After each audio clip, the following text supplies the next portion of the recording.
just don't see it any other way. I'm too weak to make the climb. I need a miracle this time. That's when. Good afternoon, everybody. My name is Donna Feazell, and I'm your host of Afternoon Drive Home on IC Radio, In Christ Radio. We're your source for news and entertainment. You can also find us on television, channel 182 on Charter Communications, which is local to North Alabama, and then worldwide, we're on Abundance TV, which is found on Roku, Apple TV, and Amazon Fire. Don't you like the way I said that? Fire.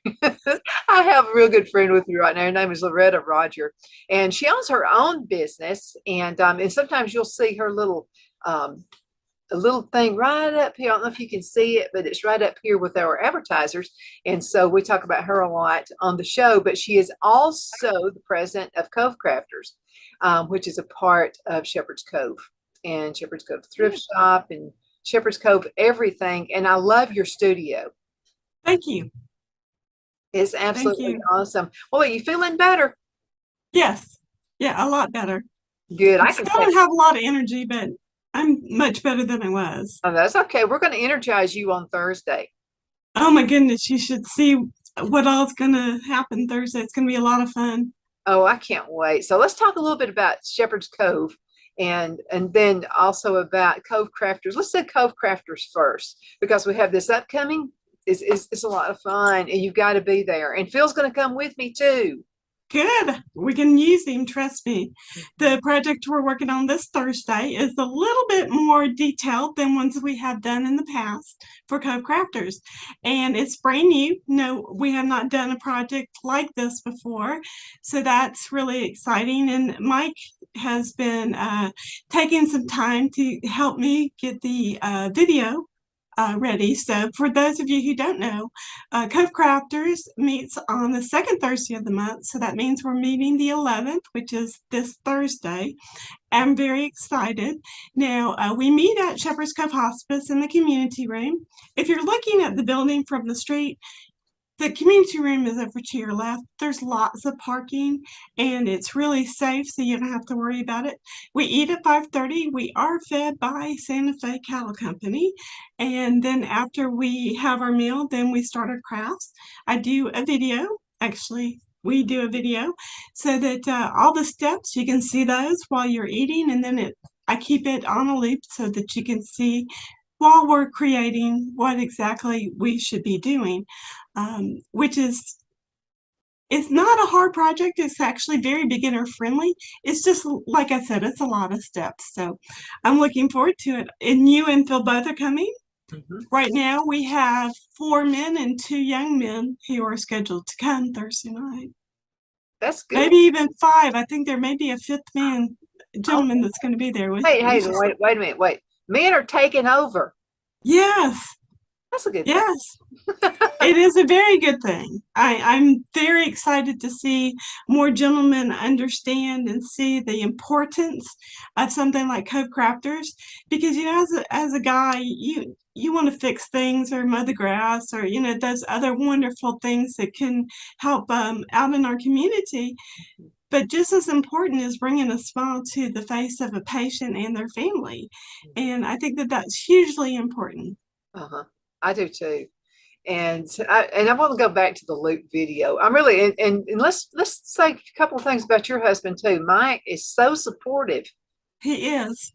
Yeah, and to all of us, not just to you, but to us. And he makes sure that we've got things that we need, but then on the other hand, we make sure that he's got everything he needs as well. So it really works out well. Spirit thing. Yes, he is wonderful support. I am really glad that he has finally retired. So he is, don't tell him I said this, he is now mine. And he's always been mine, but it's just nice to have that extra support to go, hey, I really need you to do something for me. Can you help me with, whatever, fill in the blank? And he's always willing and able and has a wonderful attitude, a servant's heart. So that is something that I've always treasured about him and always will. Same here with my hubby. So I'm glad he retired too. Now my hubby has retired 3 different times. Oh, no. So maybe this is as a matter of fact, we went back to Lowe's, those little scan things that, that's on products and stuff. Well, he did that a lot over there. I don't know what you call it, what the position is, but anyway, he, every time he goes, they say, we want you back, Phil. And I look at his boss. His boss always walks up and says, we'll pay you more. And I'm always going, no, no. Absolutely not. And they'll look at me and I'm like, no.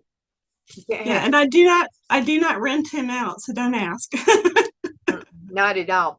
Now, when we make these projects, which is, in everything you do to help, I mean, with Cove Crafters, you're really, really kind of a life support for these patients. So let's walk through the process. After it's made, then what happens?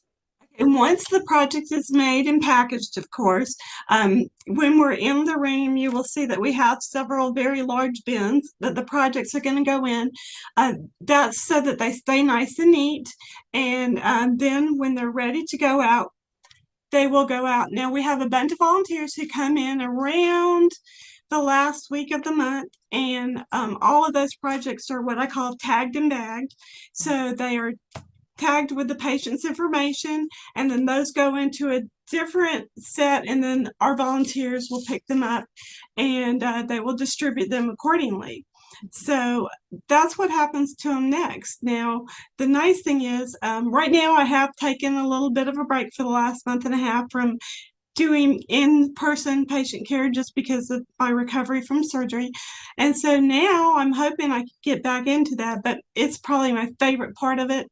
I love designing, I love making, but I love watching them get those small gifts and go, wow, I love this.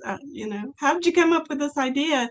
And a lot of them do not know that I actually am the one who started the whole process to have that gift ready. And that's probably the most fun part, is to see it and go, oh, okay, should I tell them? And of course, I really don't. That is not about me. I want it to be about the gift and about the heart of all these people who have come together to make that project the wonderful art that it really is. Now, there are many ways to volunteer at Shepherd's Cove, and this is just one of them, but now you volunteer other ways as well. I do. One of the mandates from Medicare is that I think it's 5% of all of the care given by Shepherd's Cove Hospice needs to be done by volunteers. If my memory serves me right, last year we had 11% of that work done by volunteers. So that is phenomenal and speaks a lot of our community. And I think that it's so very important that people understand that there are many ways you can volunteer. Maybe you're not able to volunteer for some physical reason, but you can cook. Call up Shepherd's Cove and see if they need a meal brought to somebody. Maybe you just like to go shopping and you want to take some snacks and that kind of thing to the folks that are in the inpatient side of our unit. We need you. There are so many ways to help. My number one thing is to go and call Karen Denton. She's a volunteer coordinator there at Shepherd's Cove, and talk to her, and she will definitely plug you in where you're supposed to be. Most definitely. Yeah. I do. It's just wonderful. Mm-hmm. And I'm always excited about the different things we make, because and you always make it seasonal, so you make it a lot of fun. Like I remember on Halloween, and then again Thanksgiving, then Christmas, and then Valentine's Day. So it's always something seasonal. So what are we going to be doing this week? Actually, it's not a seasonal project at all. It is kind of a neutral project. We're doing what I am calling an encouragement book. It is a small booklet that is 4 pages and has 4 different verses in it. And there's room in there. I've left some blank pages, so if the person receiving the gift would like to put a small picture or just some notes or whatever, they can do that. And it is, I think, one of the loveliest projects we've ever attempted to make. And I think it's something that people will treasure. Mm-hmm. I think so too. And you're always, and I had this boss one time, and she said, this is what I want you to think about. I was very young. I was like 25 years old. It was my first corporate job. And so I remember her saying, you need to live life, think about your last day on earth, what you would like for people to say about you. So that's how you need to live your life. And I just think that this would be just another present that the patient can give their family before passing. Absolutely. They can write down in that book. It's going to be something they'll treasure. I think so. And the thing is that the verses that I chose for this little book were definitely inspired from praying about it. I had a general idea of what I wanted to do for the project, but I didn't know exactly how I wanted to execute it.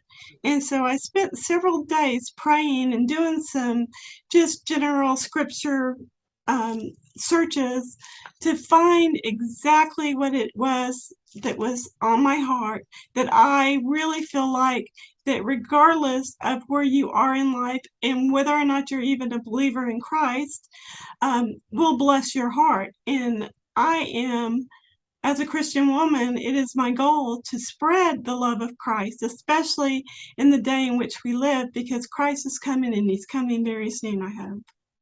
I think so too. Now let's talk just for a few minutes, and then I want to dive back in about your career and what you do, because you have another business on the side too. So, but let's talk about Shepherd's Cove. What is Shepherd's Cove? What's it about? Okay, Shepherd's Cove is actually a hospice, and it's a 501c charity. So that means regardless of whether you have insurance or you have any financial means to pay for care, we're going to take care of you. That is handled from the foundation end of things. And the most wonderful thing to me is it doesn't matter who you are, man, woman, black, white, red with purple polka dots, we love you so much, and we want you to have some peace in those last days of your life, as well as help your family to have peace and continue to have peace and healing during those precious months before and after our patients go home to be with the Lord. Mm-hmm. And kind of a guideline too, because, and I've said this several times, when my son was born, he did not come with a book. I looked for a reference book, maybe a set of encyclopedias attached to him, nothing. So, I mean, it's like, instinct has to kind of take in. But you guys help guide people through those last days as well. There are, we have both social workers and pastoral services. They're all trained, they're all certified, so you don't have to worry that an information or something would be given to you and be incorrect. They pride themselves on not only their love of people, but their quality of care. And the same goes with our nursing staff and our physicians. I have had the pleasure of talking one-on-one with several of our nursing staff and just seeing how they care for patients. It will change your life. Many years ago, when Mike and I first got married, I cared for one of his younger brothers in the last 6-8 weeks of his life. And one of the biggest lessons I learned was, if you want to learn how to live, you need to be with somebody who's about to die, because they will live life and they will teach you so much, and you will have so much joy and peace, even though it hurts when they're gone. That joy and peace overshadows that so much. And there is a grieving time. There's a very long grieving time, especially if it's a spouse or a child. And that's what those staff members are for. They have grief support groups. They have one-on-one counselors if you need that. There's a listening ear. Maybe you need to call and just talk to someone for a little bit. All of that is available at no cost. None. I think this is really awesome, because in different aspects of Shepherd's Cove, if you're new in town, we've mentioned this several times before, Albertville is growing like crazy. A lot of new businesses are coming in. A lot of folks are coming into this area. And let's say your spouse has been relocated and you're with a spouse and you don't know anyone at all. This is a great way to meet the cream of the crop, because, I mean, you're volunteering. And you might, and I, this is just the way it is, Loretta. Life is this way. It's who you know for the next job. And so, if you've been relocated, you'll meet the movers and the shakers. You'll meet the ones that will help you find a career if you're looking for something else. And I agree. When my husband and I moved here from the Fort Meade area in Maryland, and that's a long ways, we were actually had decided we would rent a car, fly. We flew into Atlanta, rented a car, put 2,000 miles on a rental car in a week, and we just drove around. We kind of had an idea of where we wanted to be. Some friends called us and said, "Hey, come and see us. We're about 120 miles away." Well, okay, whatever. And the next thing I knew, we were looking for houses. And so I really think that if you just take that little extra time and give somebody a smile, maybe you're visiting this area and you're at the Waffle House, do your best. Donna Fazell interview and just speak to people. They will tell you exactly what's going on in the community, and that will encourage you to be part of us. Mhm. Yeah, and you're part of a great team when you do that as well. I like the way that Shepherd's Cove is respected in the community as well. I've talked to different folks who, are talking to me about buying ads and stuff at the station. And when I mention you guys, it's like, I mean, it's just your reputation is just super exceeds anything. It's just that, and then a lot of folks, they have relatives. Let's think Mike Harden, who owns Horizon Television. And so he said that his mother, he said, you guys really made it easy for him when his mother was passing away. It is a gift to be able to love someone and their family through the end of life journey. Absolutely. And especially our nurses and our physicians, you have to have a heart for it, and they definitely do. And they show it in their everyday life. They do. And the board of directors also, you guys have a great board of directors. We do. Yeah, we do ranging indeed. from different aspects. You got accountants, you got attorneys, you got business owners, Mike, I just mentioned, who owns the TV station. That's a pretty good person right there to have on your board of directors. It is, indeed. Absolutely. So let's talk just for a few minutes about Shepherd's Cove Thrift Shop. And then we're going to go into a commercial break. And then when we come back, I want to talk about your business. So anyway, I love the thrift shop. This is where I find so many things. And I'm looking I found some earrings, and I like that it was just full of a whole bunch of little crosses. Oh, that's pretty. What I did is I'm a metal worker. So I got some copper, and then I cut it. And then, I kind of beat it with a hammer, which is a good thing to do, by the way, if you're having a rough day.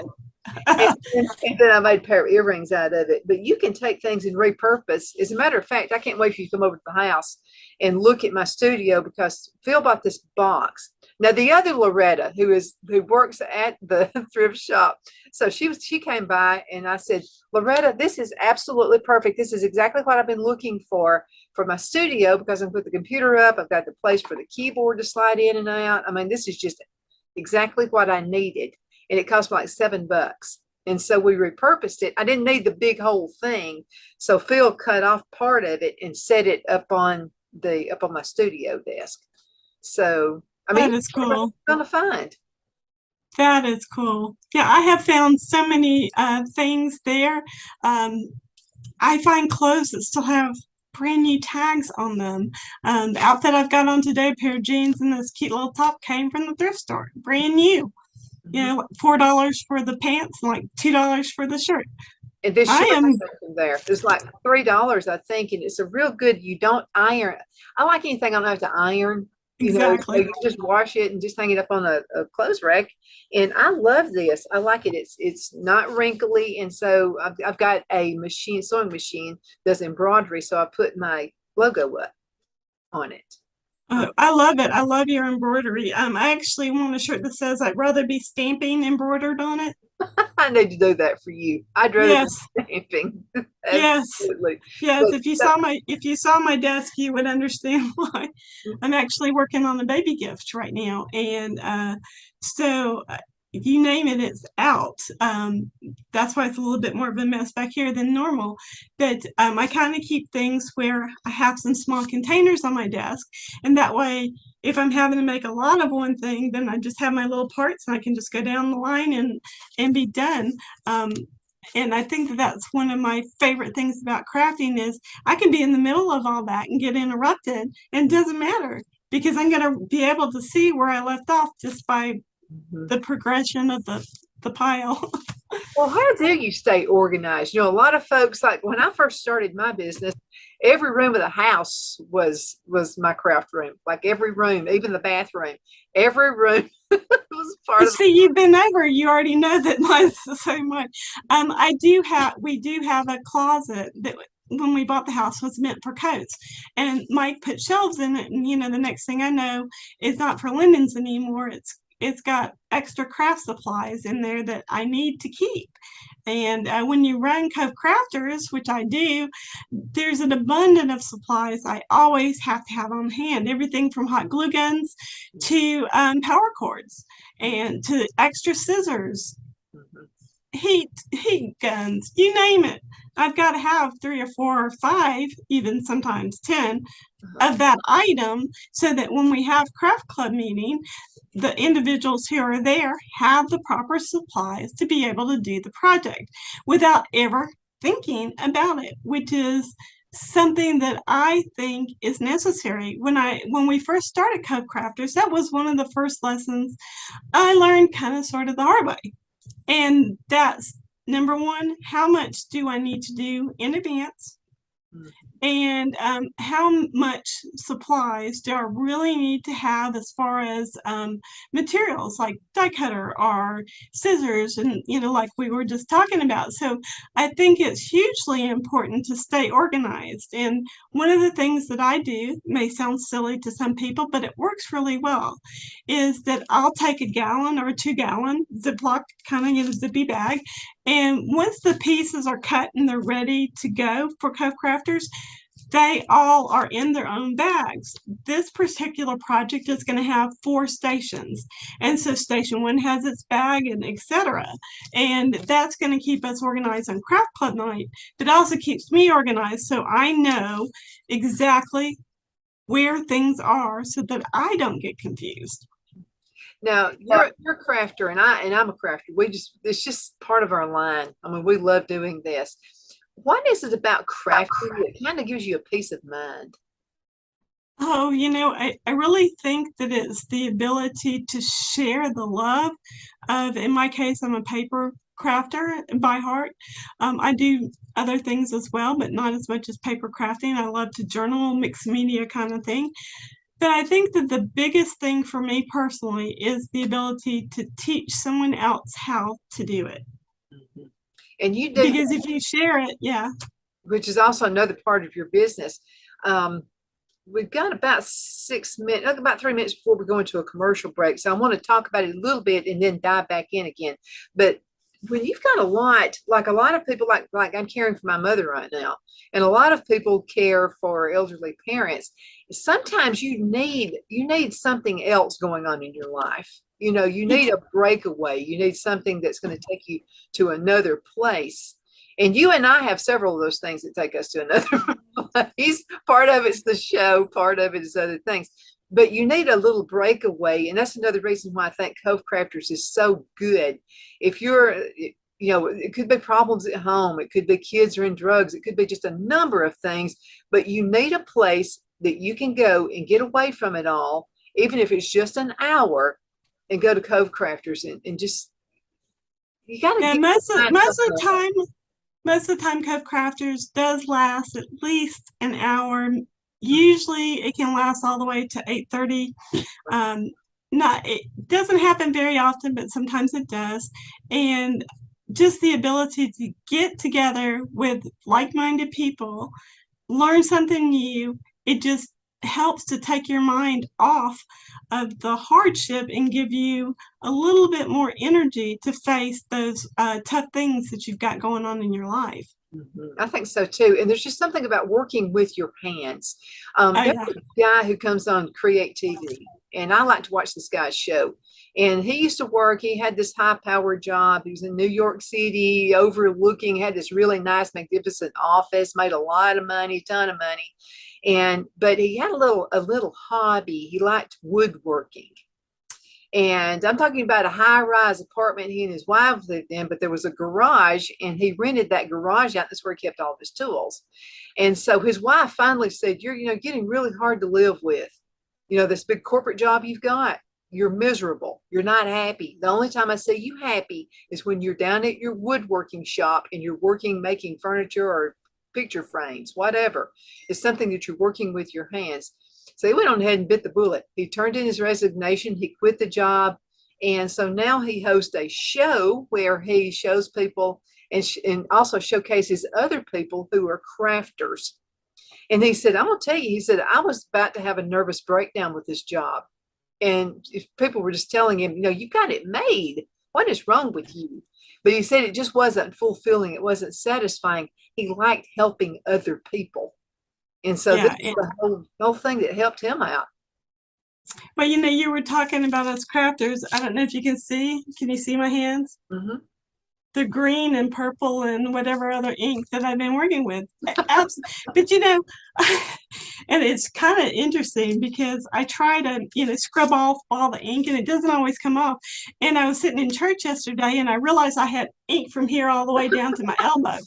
I've done. I'm like, I scrubbed, but it's just, you know, but it's part of the process. And if you don't embrace that, I hate to say gunk, you know, gunk can be fun. Have you ever seen what I you love can do gunk. with glue?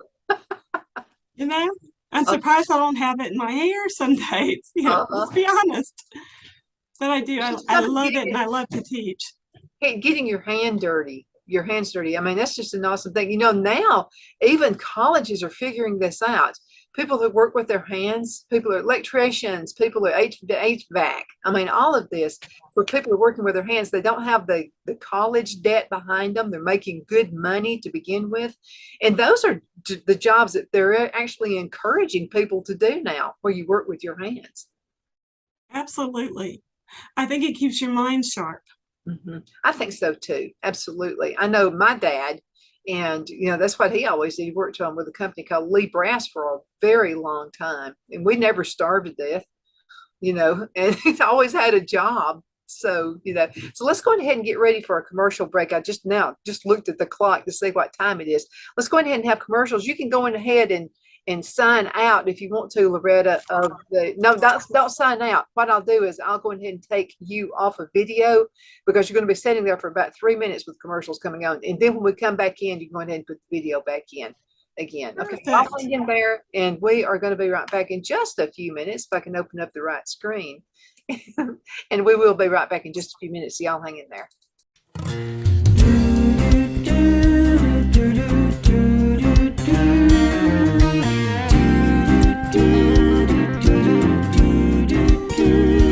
I said, God, you gotta move this mountain. I just don't see it any other way. I'm too weak to make the climb. I need a miracle this time.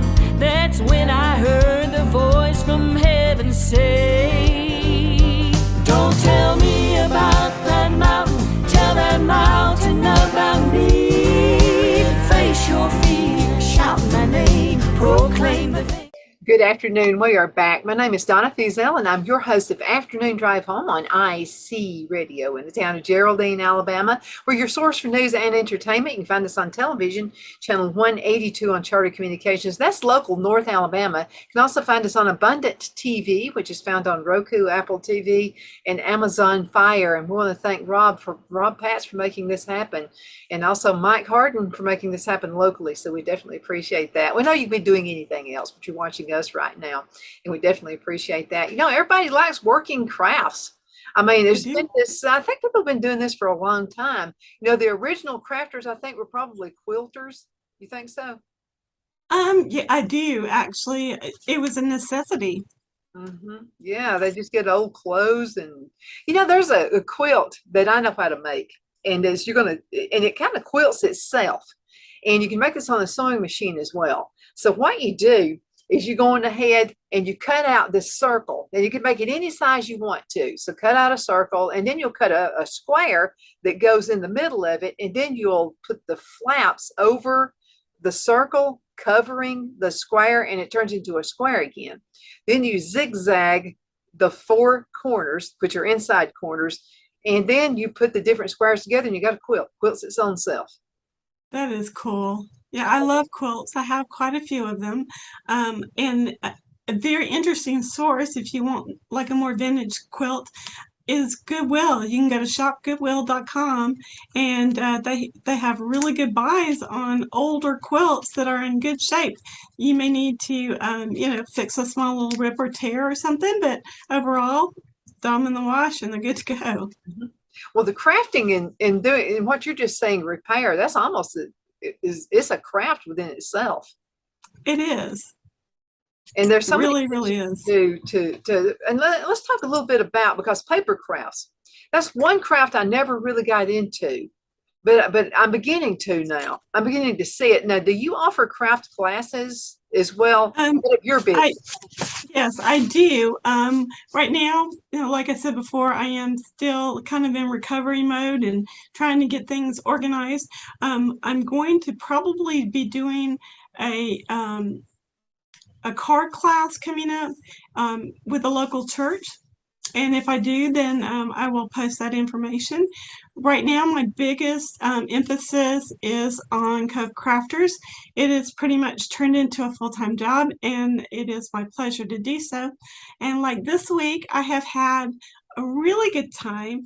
I There have been two baby showers. One was for a little girl, and I made her thank you cards, and then this one coming up is for a little boy, and these are the thank you cards that I made for that one. Uh-huh. And So these are it's cards you can find these at a store anywhere. I mean, these are so unique. yeah, these are custom just from the standpoint that everything has to be die cut, and it has to be die cut in a certain order. And then my favorite thing is I do have a lot of scrapbooking paper, as you've seen. Um, and you haven't even really seen all of it because I have some 6x6 little paper pads. But I took some of my favorite paper pads and I cut them so that they would be the front of the little onesie. And it makes a great gift, especially if you don't really know the person that well, but you want to support them with their upcoming arrival, and that is so much fun. Well, how can you have, because if you're not careful, you can spend a ton of money, having a craft business, so to speak. How do you keep yourself on a budget? Well, for one thing, yes, there's the budget, but I've collected my supplies over a almost 22-year period since my husband and I got married. So, stuff that I've had in my stash for, 5, 10 years, obviously is going to be cheaper than rebuying it now. So I try to take very good care of what I do have so that I keep those costs down. The foundation, as far as like Shepherd's Cove Hospice, reimburses a lot of my expenses. Or if it's something I want to donate, like scrapbook paper for a project, I just tell them, hey, I'm donating this. Can you please, give me a charitable receipt? Because we are a 501c charity. That means if you donate, whether you're donating to the thrift shop or you're donating supplies to Cove Crafters or whatever it is, then you can request that type of a receipt. And they usually get it to me within a few days. So I'll get that file when the taxes come rolling around. We talked a little bit about how you stay organized, and I wish you guys could see her shop. It's better now. When you have your classes, are they there at your shop? I'm talking about your personal. No, there's no way I could fit a whole lot of people in there. This, I no, get I really, when I first, Mike first helped me get the room in place and, hung the cabinets and did everything I wanted. And he did it so perfectly. I had a much smaller desk and I had a table in here. Well, the thing is, as I've grown and done more with Cove Crafters, I need that space for storage. So if I'm going to have a class, it's going to be at my dining room table. And or it's going to be somewhere else, like a church or a fellowship hall, Shepherd's Cove Hospice, obviously that class is free. But if I didn't do that, I think I would probably be a little crazy. I say so too. I really. Now, how can you turn it around? Because a lot of folks, it's a hobby, And, but how do you turn it around to it's a passion you have? And, I like making widgets. Let's just say I like to make widgets. And there's a market for widgets. We'll pretend there is. And so how can I turn this into a business where I can actually make a profit? Well, there are some actual things you can do, and I wish I had it in front of me, but there is an online calculator that you can use to decide how much you need to charge for a product. So right now, most of the stuff that I sell, I either sell to individuals locally who've, commissioned me to do a project, or like at a craft fair. And so what I'll do is I'll decide, okay, I'm making, 20 of these kind of cards. I've already decided, because of the price of materials, that I charge $6 a piece for my cards. They come with an envelope and they're nicely made. Now, if you want to argue that I can buy one at Hallmark, please go do so. It's not going to hurt my feelings at all. But if you want something that is quality made, then come see me. It's just like with you and your soaps. You already have a clientele because they love soap. I love soap. I'm starting to learn a little bit about how to make it thanks to your videos, and you answer questions really well, by the way. So whatever it is that you want to do and you're going to turn your passion into a business, then you really need to start with the basics, like how much did the supplies cost? How much am I charging for my time? What is the final, project going to look like in that price? And the last thing you have to consider is, will my potential clientele be able to absorb the price that I think that they should pay for it? Do not fall into the trap of going, well, here it is, and there's 3 hours to go in this craft fair. I'm just going to start marking stuff down. Don't do it. There just seems to be sometimes it's like, oh, well, she still has a few things. It's the end of the day, and they've walked around, and now they're going to come shopping. And that, I think, is the biggest mistake a lot of crafters make, is they go, let's just mark it down by half. Let's just get rid of it. No, even if you have to take it home, you've already got it packaged. It's nice and protected. It's not going to get dusty and dirty and, what we call shop worn. But I can almost promise you that as you get closer to the end of the day, other people are marking their stuff down, and they're noticing that you're not. And they're going to go, the quality certainly is there. And the value is there, and I really want that, and they'll buy it. And your time is worth something too. So how do you calculate your time in? Now, that's where I was saying you need to do a Google search, because there is some online calculators that you can say, okay, I want to make $10 an hour, which, by the way, is nothing. So, but if I charge that $10 an hour, my car would go from $6 to 10 or 16, so I try to be reasonable. Okay, well, overall, did I spend 20 hours? Okay, well, that's $200, whatever, that figure is. So I want to make at least $200 for everything I sell on top of what I'm charging. Does that make sense? Yeah, because you've got to pay those expenses, and then expenses are going up. So I've, had to figure out another, because I like to make beeswax candles and beeswax lip balms and stuff like that. And so that's part of the reason that I became a beekeeper. My grandmother was a beekeeper, and I thought, beeswax has just like doubled in price, and I don't want to have to double, what I have to charge for making beeswax candles. And so sometimes you just have to do a little research, and, is it worth being a beekeeper? It is. I love being a beekeeper.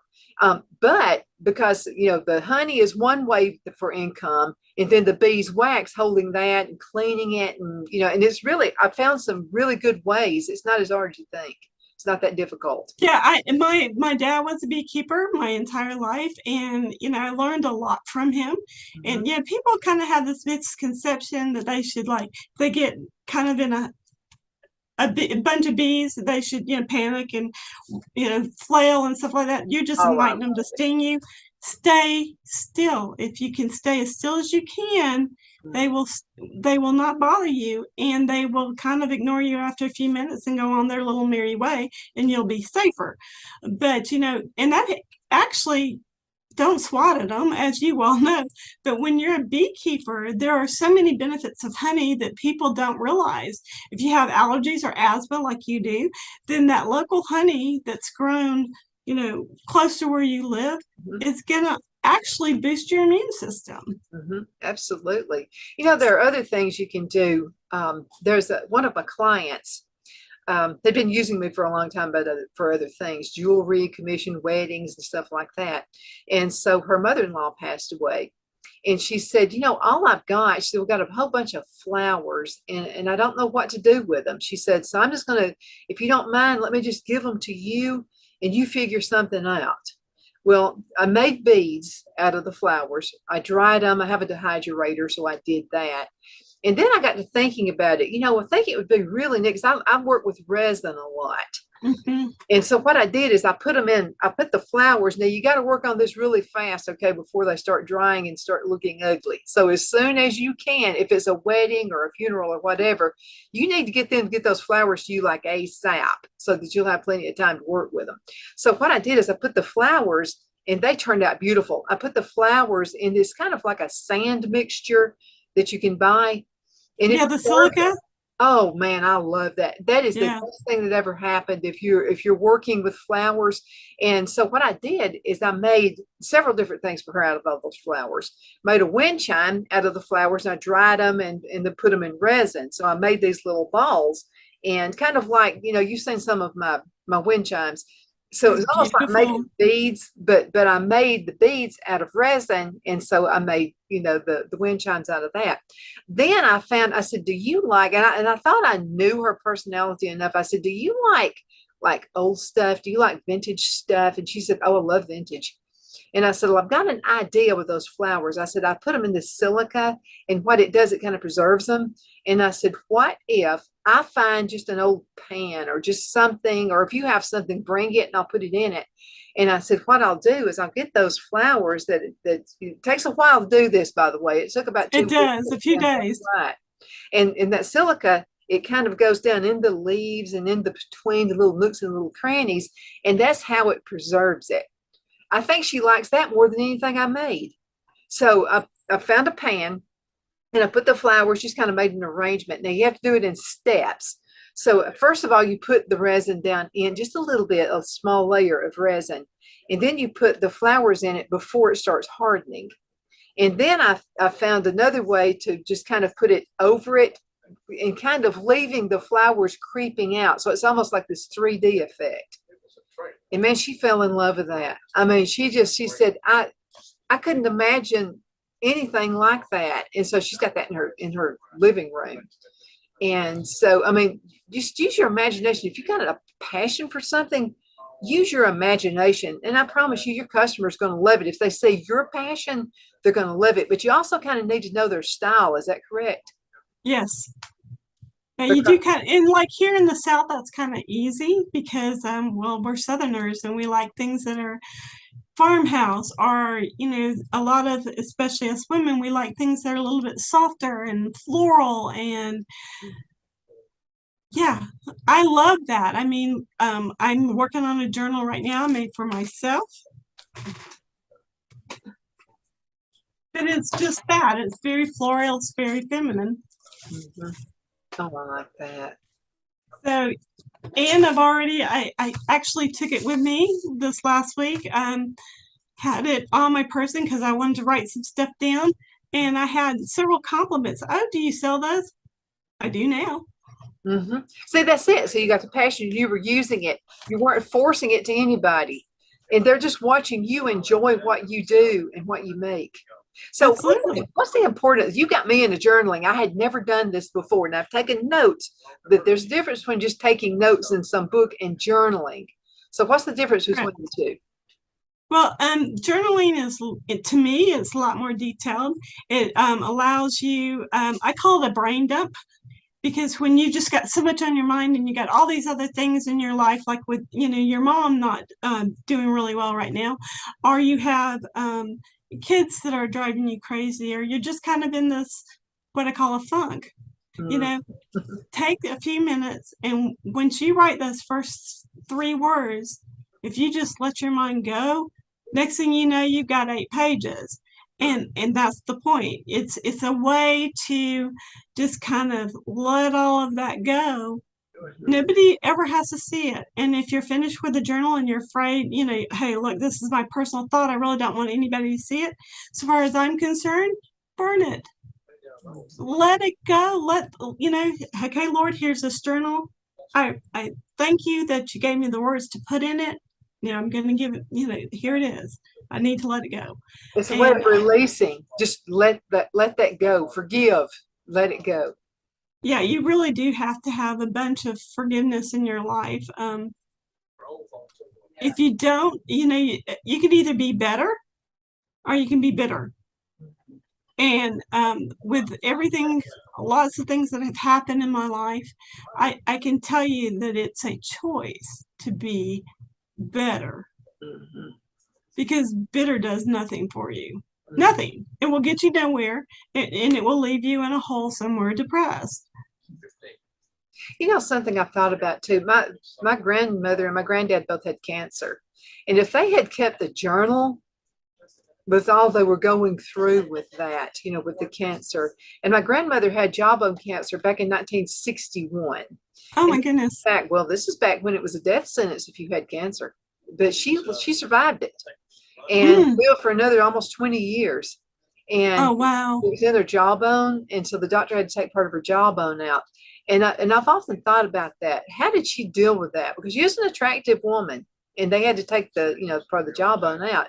But she talked about it one time, and she said, "I just asked the doctor, is that going to get rid of the cancer?" And he didn't have a whole lot of hope about it. Like I said, this is back in the day when you were just, there's a death sentence for you.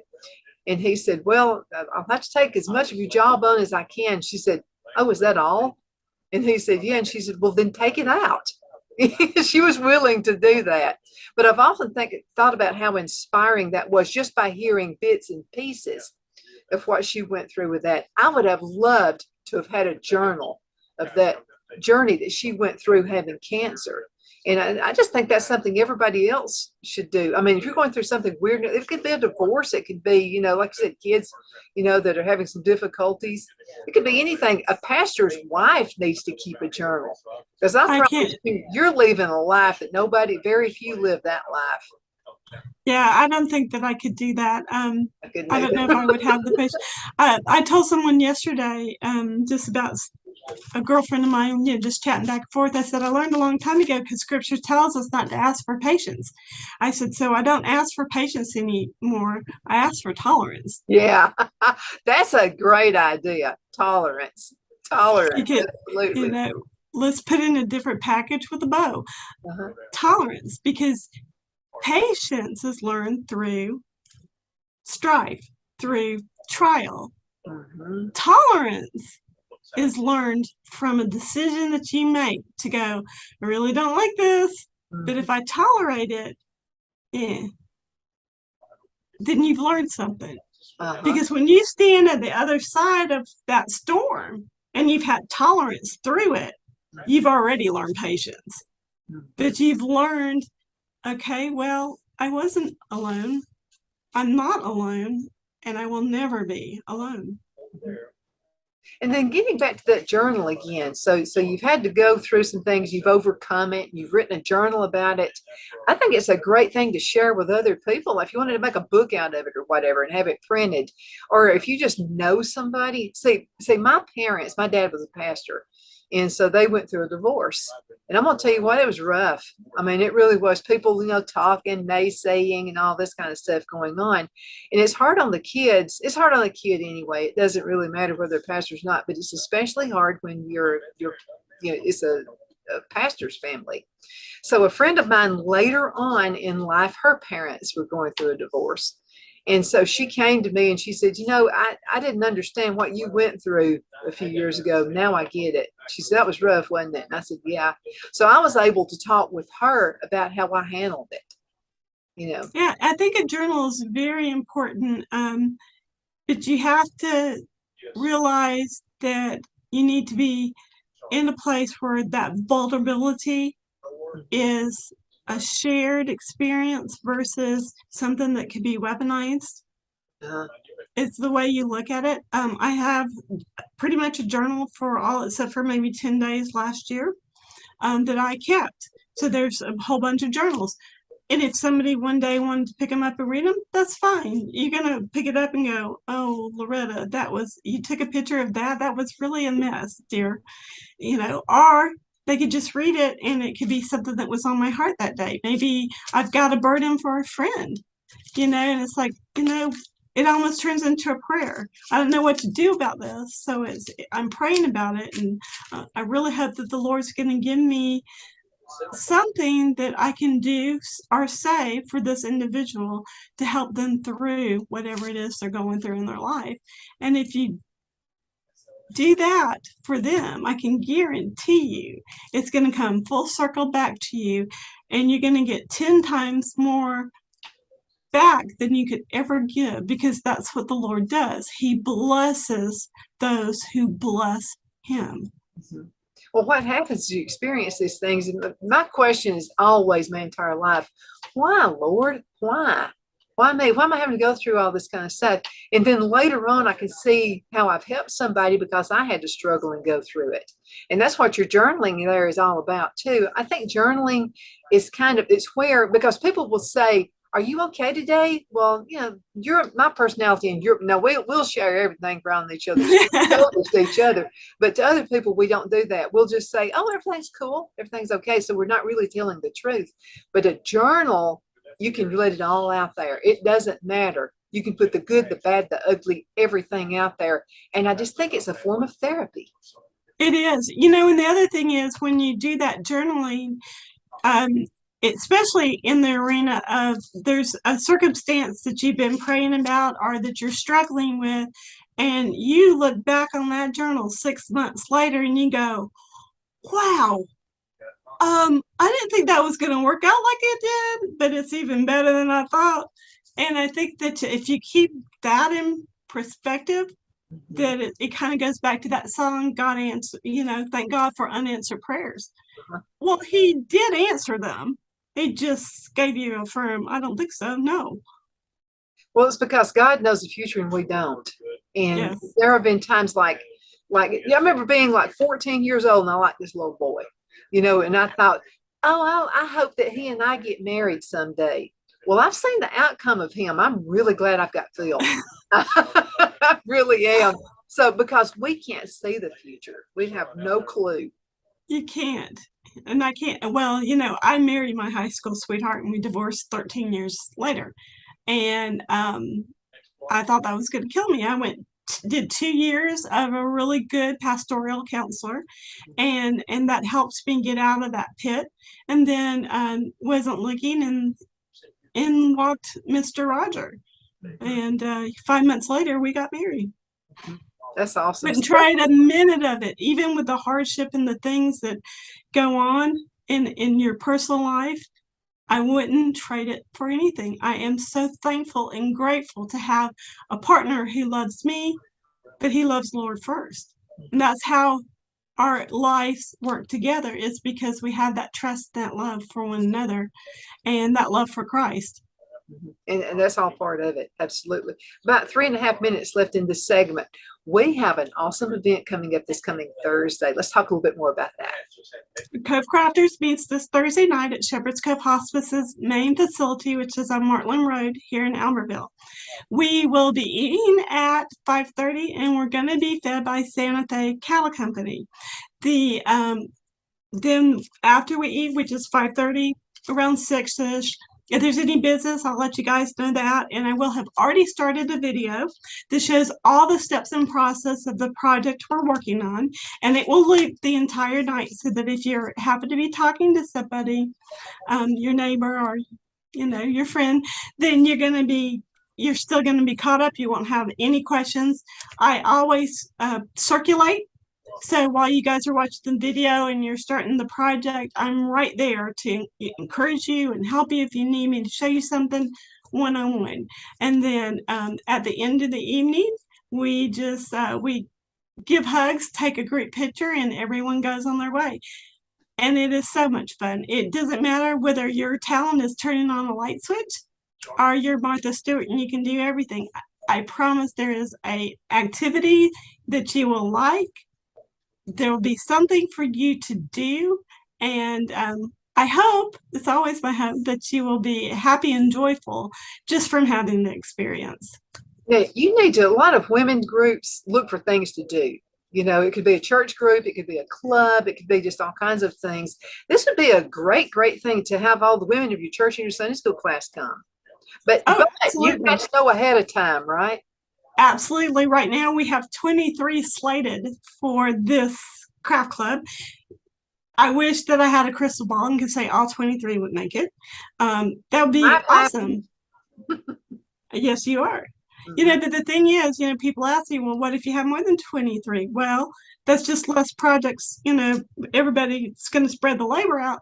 But the other thing is that if you do have that women's group or that fellowship group, you know, here in the community, and you want to just do a project just for that group to make together, you know, a little, I hate the word team building, but, you know, fellowship building, how's that?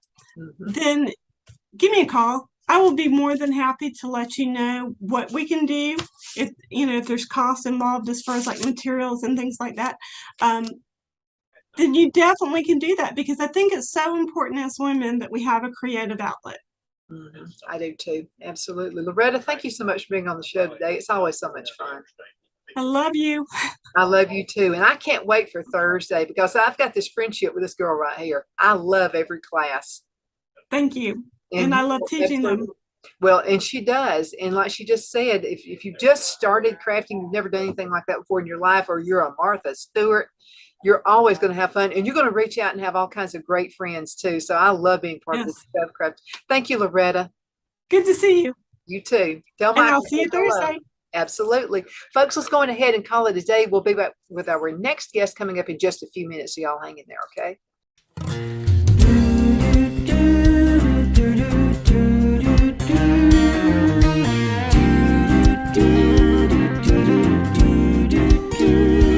I said, God, you gotta move this mountain. I just don't see it any other way. I'm too weak to make the climb. I need a miracle this time. That's when I heard the voice from heaven say, don't tell me about that mountain, tell that mountain about me.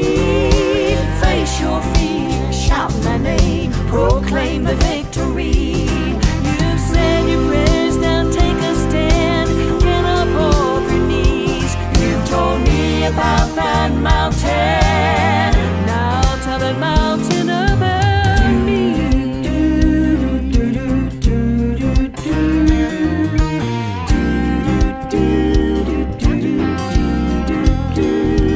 Introduce the problem to the answer, and you will see that problem step aside. There's no place for fear, the God of heaven is near. Step out in faith and face it eye to eye. Don't tell me about that mountain, tell that mountain about me. Face your fear, shout my name, proclaim the victory. You've said your prayers, now take a stand, get up off your knees. You've told me about that mountain, now tell that mountain about me.